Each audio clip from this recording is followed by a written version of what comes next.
Olá, você acompanha agora os principais destaques internacionais da última semana.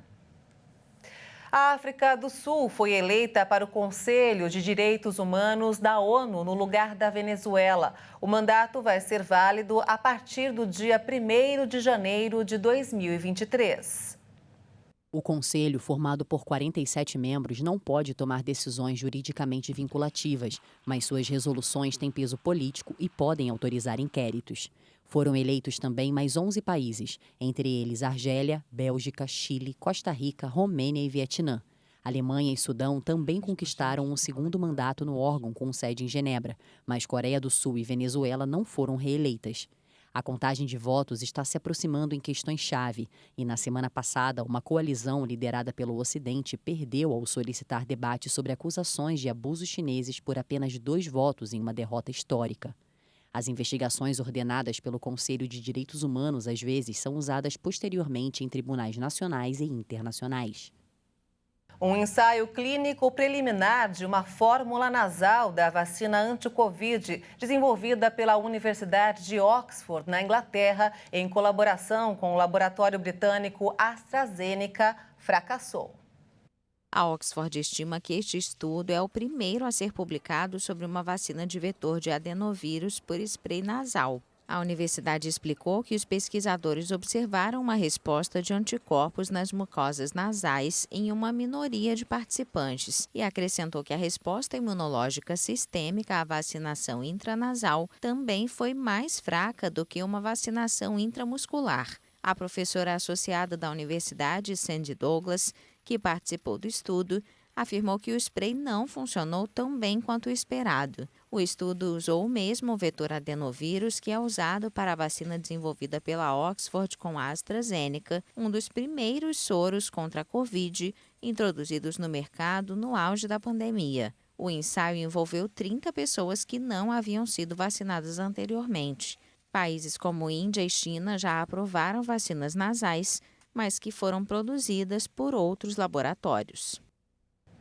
A Alemanha elaborou novos planos para aliviar os impactos dos altos preços do gás. Países de toda a Europa têm enfrentado altos endividamentos na tentativa de economizar diante da escassez causada pelas sanções russas.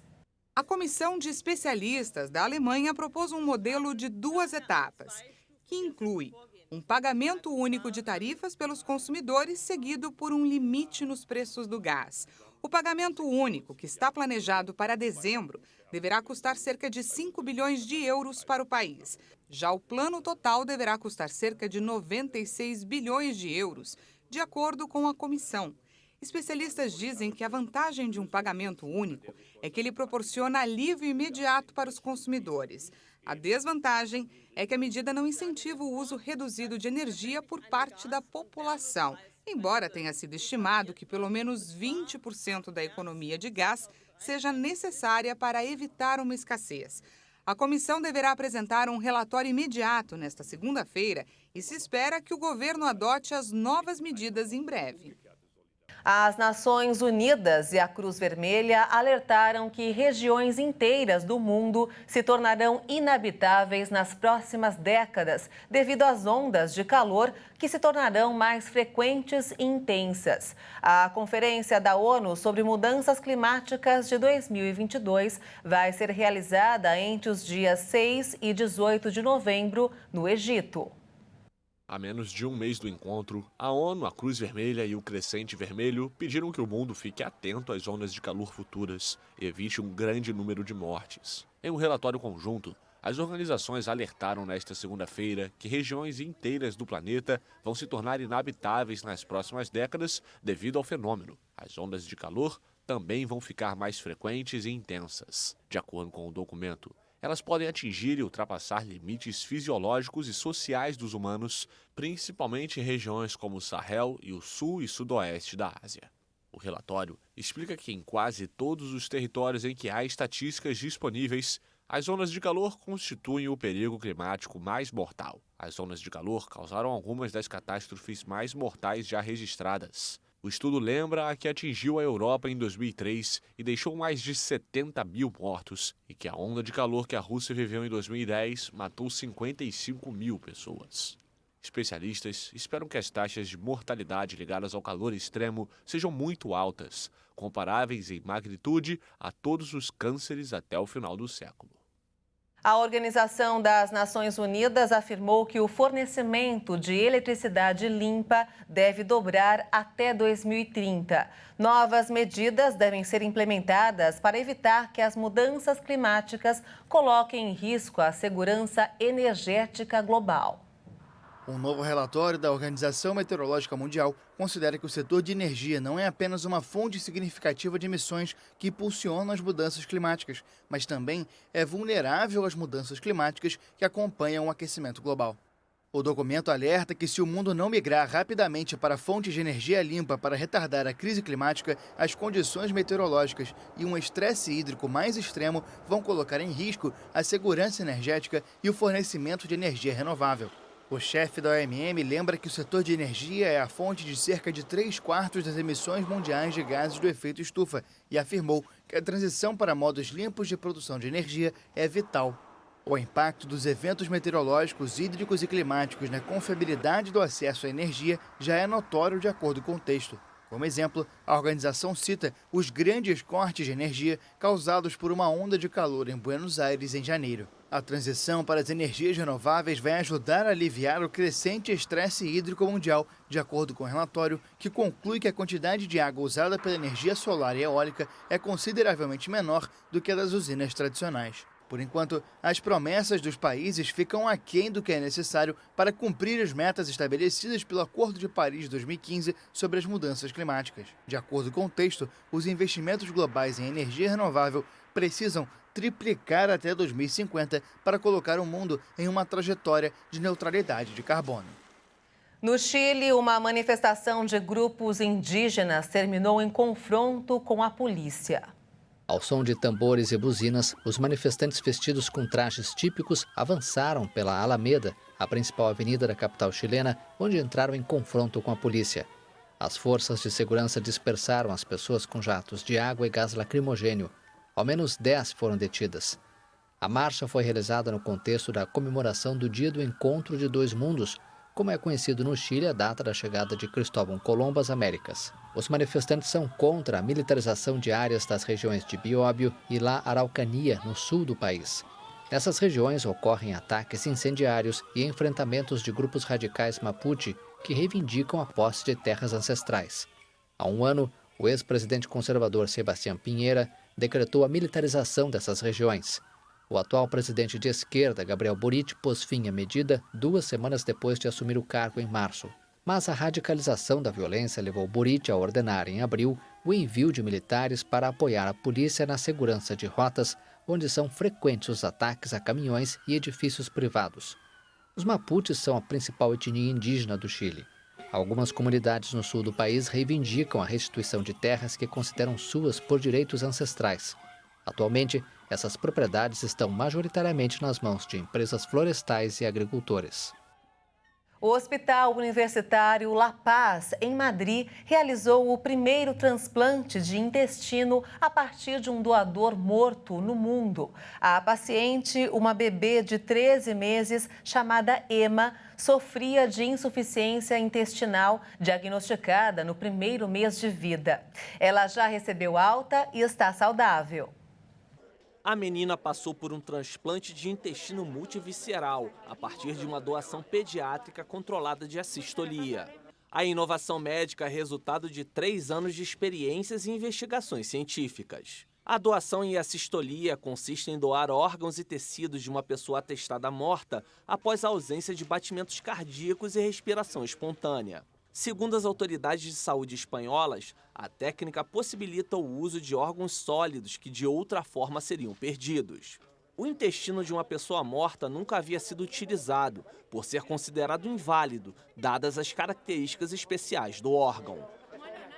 Depois de 2 anos e meio de restrições severas ao turismo por conta da pandemia de Covid-19, o Japão reabriu de vez as portas para o turismo. Autoridades esperam com isso a chegada de visitantes atraídos por uma moeda desvalorizada, o que vai ajudar a sustentar a economia. Na madrugada desta terça, chegaram turistas de Israel, França e Reino Unido.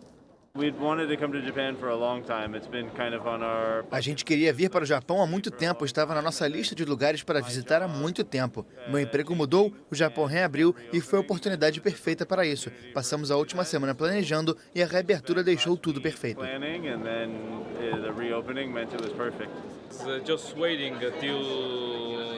Eu estava só esperando o anúncio da reabertura. Quando ouvi que ia ser no dia 11 de outubro, comecei a planejar e aqui estou. O Japão fechou as fronteiras no início da pandemia e impediu, inclusive, o retorno de residentes estrangeiros. A partir desta terça, a entrada sem visto para visitantes de 68 países e territórios foi retomada. Entre as exigências para os turistas está a obrigatoriedade de estar vacinado ou de apresentar um teste negativo para o coronavírus 3 dias antes da viagem. O Japão recebeu um recorde de quase 32 milhões de visitantes estrangeiros em 2019, número que caiu para 250 mil em 2021. E uma novidade no Japão é preparada para os turistas. Há poucas semanas de sua abertura, o parque temático inspirado nas animações do estúdio japonês Ghibli apresentou algumas de suas atrações durante uma visita aberta à mídia. O local, ambientado em clássicos como Meu Amigo Totoro e A Viagem de Chihiro, vai abrir as portas em 1º de novembro na região de Aichi, cerca de 300 quilômetros a oeste de Tóquio. O estúdio Ghibli conversa comigo porque existem cenários que marcaram minha vida. Por exemplo, encontro no parque paisagens que via quando criança. Parece que estão realmente aqui. Acho muito bom poder reviver isso. O terreno ocupa 7 hectares de um imenso parque que sediou a Exposição Universal de 2005. Ao contrário de outras grandes atrações japonesas, como a Tokyo Disneyland, esta vai enfatizar os grandes espaços e o respeito à natureza, onipresente na obra de Ghibli. De crianças a adultos, todos gostam. Acho que é por causa da beleza dos desenhos e das histórias.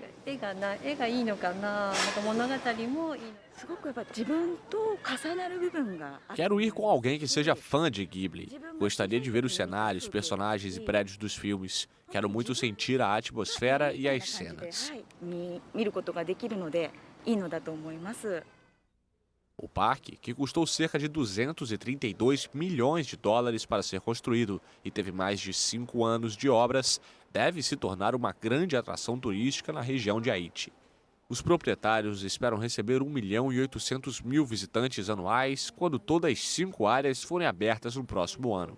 Um impacto econômico de 328 milhões de dólares. Uma peça desejada por todos e aclamada no mundo inteiro, mas que poucos conhecem o processo de fabricação. A disputada Taça da Copa do Mundo vai muito além de um símbolo vitorioso do maior espetáculo de futebol do planeta. O troféu da Copa do Mundo vai muito além de um símbolo vitorioso. A peça é criada a partir de um processo artesanal cuidadoso e produzido na cidade italiana de Paderno do Iano, nos arredores de Milão. A Copa é feita em bronze, em latone, quindi viene lavorata com A Copa é feita de bronze, latão para ser mais preciso. O processo é antigo e nunca esquecemos. Começa pela fundição. Não é um processo mecanizado, mas sim completamente artesanal. Para nós, é um motivo de prestígio e orgulho poder produzir como já tem sido feito há tantos anos. De prestígio e orgulho riuscire a lavorarlo ancora come si lavorava tanti anni fa. Assim como o torneio, o processo envolve bastante senso de responsabilidade e exige cautela nos mínimos detalhes, porque às vezes o favorito nem sempre tem o melhor resultado. A fase mais difícil é a de escolher as peças da taça. Chega um momento em que depois de 4 fundições temos que optar pela melhor. Entre 4 bases temos que escolher a melhor. Muitas vezes a gente escolhe uma fundição porque parece perfeita. O mesmo acontece com as bases. Fazemos o anel central e também parece perfeito. Mas na hora que juntamos tudo, o resultado não é bom. Então você tem que montar o quebra-cabeça de novo.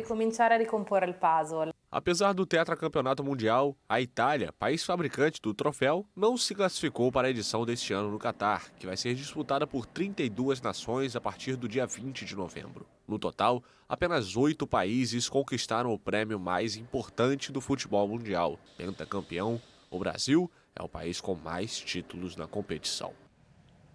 E os destaques internacionais ficam por aqui. Se você quiser rever as reportagens desta edição, acesse o canal Hit Notícias no YouTube.